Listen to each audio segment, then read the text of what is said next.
बज चुकी है चुनावी रणभेरी, अब होने वाला है शंखनाद, बिछ रही है चुनावी बिसात, इस करवट बैठेगा सियासत का ऊंट, नेता नहीं जनता तय करेगी किसको मिलेगी गांव की सरकार की कमान। चुनाव से पहले चुनाव की बात, हर दावेदार से कराएंगे आपकी मुलाकात।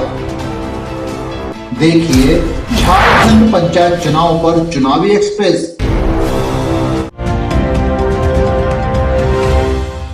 मैं जयरानी देवी पंचायत रानीपुर से मुखिया प्रत्याशी हूँ। मैं MM न्यूज़ का तहे दिल से शुक्रिया अदा करता हूँ कि उन्होंने मुझे समय दिया है। परिचय। मेरा नाम अमर कुमार है। मैं ग्राम पंचायत रानीपुर के अंतर्गत भावी मुखिया प्रत्याशी श्रीमती जयरानी देवी का पुत्र हूँ। किस मुद्दे को लेकर सर मैदान में आए हैं? देखिए, मेरी माँ इससे पूर्व भी जब प्रथम बार मुखिया का चुनाव हुआ उस समय मेरी माँ मुखिया बनी थी और उस दौरान श्रीमती जयरानी देवी ने बहुत ही सराहनीय कार्य किया। और जब इस बीच में मेरी माँ मुखिया नहीं रही, इसके कारण जनता को अनेक समस्याओं का सामना करना पड़ा। तो इस बार का मेरा मुद्दा यही है कि आप जयरानी देवी को एक बार पुनः मौका देके देखिए। आप मुझे एक बार मौका दीजिए, मैं आपको 5 साल तक सेवा करता रहूँगा। मुखिया नहीं रहने पर क्या क्या कार्य किए हैं? मेरी माँ 2010 से 2015 के बीच में मुखिया रही। 2015 से लगभग 7 सालों तक, क्योंकि कोरोना काल में पंचायत चुनाव नहीं हो सका, ऐसे में 2 साल का इन लोगों को एक्सटेंशन मिल गया था। इन 7 वर्षों के बीच में ग्राम पंचायत में कोई भी विवाद हुआ, उसका निपटारा करने का काम किसी ने किया तो वह है मेरे पिताजी मनोज कुमार मेहरा। और तो हमारे पंचायत में फैसला हो, पंचायती हो, चाहे कोई भी विवाद हो अथवा कोई भी विकास का काम हो, मुखिया नहीं रहने के बाद मुखिया के वास्तविक फर्ज को अगर किसी ने अदा किया है वह है मेरे पिताजी श्री मनोज कुमार मेहरा। 10 लाख 20 लाख भी खर्च करते हैं, आप कितना खर्च करेंगे?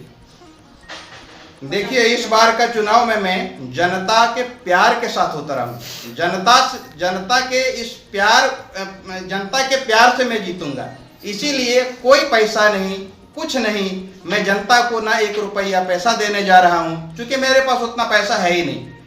मेरी माँ एक समाजसेवी बोलिए, चाहे गरीब बोलिए, कोई सरकारी नौकरी या फिर कोई ऐसा बिजनेसमैन तो है नहीं जो लाखों लाख रुपया मेरी माँ लाएगी। ऐसे में जो सरकार का 85,000 रुपया है, मुझे तो लगता है मेरी माँ के द्वारा महज 5,000 रुपया भी अगर खर्च कर दिया जाए तो ये बड़ी बात है, क्योंकि हम लोग जनता और प्यार के साथ चुनाव के मैदान में हैं।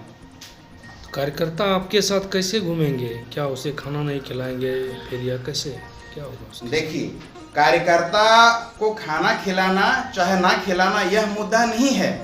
कार्यकर्ता हमसे किस प्रेम के साथ जुड़े हुए हैं वह महत्वपूर्ण है। आप विश्वास नहीं करेंगे, जब मेरी माँ पंचायत चुनाव में प्रचार के लिए जाती है तो कार्यकर्ता नहीं, वहाँ के जनता हाथ पकड़ पकड़ कर अपने घर में बने खाने को खिलाते हैं और हमें प्यार देते हैं।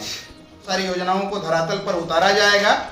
और जो महिलाओं की स्थिति है, बाकी जैसे कोई भी महिला के साथ अत्याचार ना हो, महिलाओं को उसका वाजिब हक मिले, सुकन्या योजना है, सरस्वती योजना है, इन सारी योजनाओं का हमारे पंचायत के लोग नाम भी नहीं जानते हैं।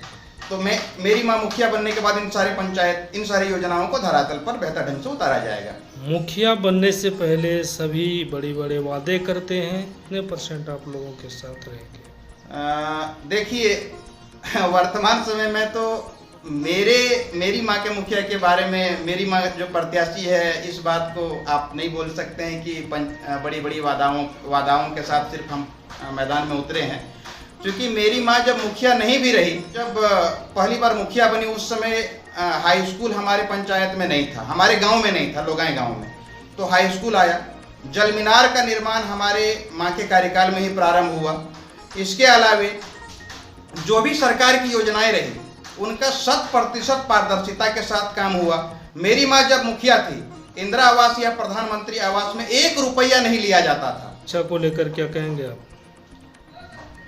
हमारे पंचायत में शिक्षा की स्थिति बहुत अच्छी तो नहीं कही जा सकती है।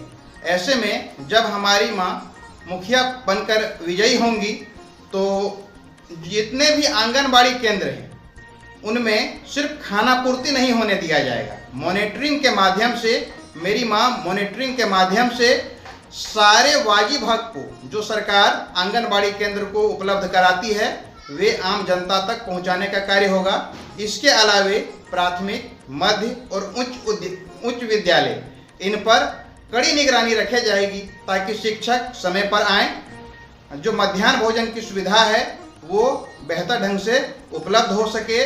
इसके अलावे जो बच्चे स्कूल नहीं आते हैं और जो बच्चे अपनी उपस्थिति को दर्ज नहीं करते हैं, मैं उन गार्जियन से भी जाकर मिलूंगा। मेरी माँ उन गार्जियन से भी जाकर मिलेगी और उन्हें समझाने का प्रयास करेगी कि शिक्षा शेरनी का वह दूध है जिसे पीकर आपका बच्चा दहाड़ सकता है।